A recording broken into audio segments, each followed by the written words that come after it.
質感呢個櫃，其實好方便。呢度洗完呢個咯，跟住呢度就可以煮嘢食。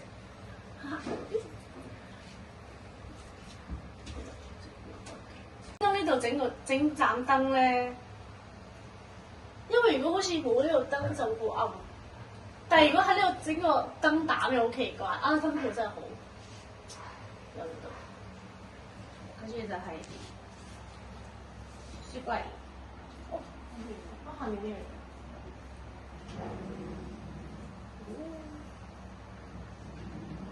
哇！我哋行咗出嚟，咦？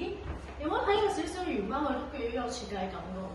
佢呢度仲有個燈帶，跟住仲要呢度整一個隱藏式嘅鞋櫃。唔講我仲以為係埲牆嘅添。哇！哇！個設計師真係幫我哋慳到盡喎啲位，佢可以擺到好多嘢喎呢度，同埋佢好靚啊，好和諧啊，即係。我哋睇下我哋嘅廁所先，哇！佢即刻打開咗，係我哋小愛，清潔，哇！係我哋嘅智能馬桶，呢係我哋嘅沖涼房。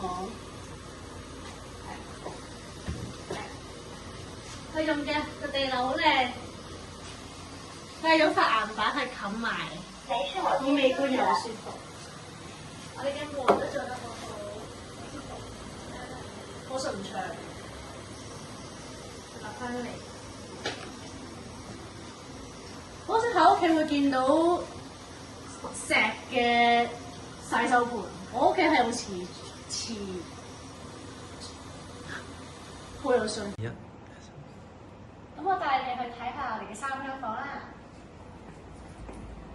首先呢度咧係女仔房，女仔房仲有一個粉紅色嘅石牆。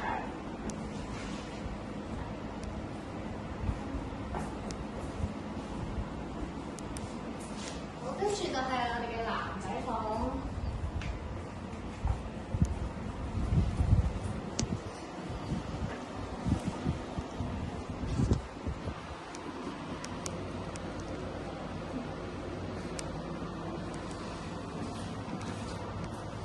呢就係主人房，主人房我哋用咗燈帶啦，咁之後我哋配翻個 cushion 嘅話就會好睇好多啦。咁我知道呢度之後會擺 sofa 啦，咁 sofa 後面咧就係我哋嘅法式設計嚟嘅。咁佢嘅地面咧就係會擺電視啦，咁電視後面咧係我最中意反廳嘅嗰個冰石牆。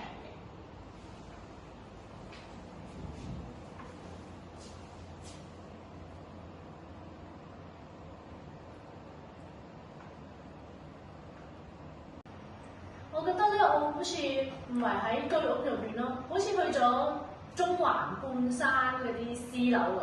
佢成個環境俾我覺得係好和諧、好舒服，同埋後面嗰個 vibration 我中意。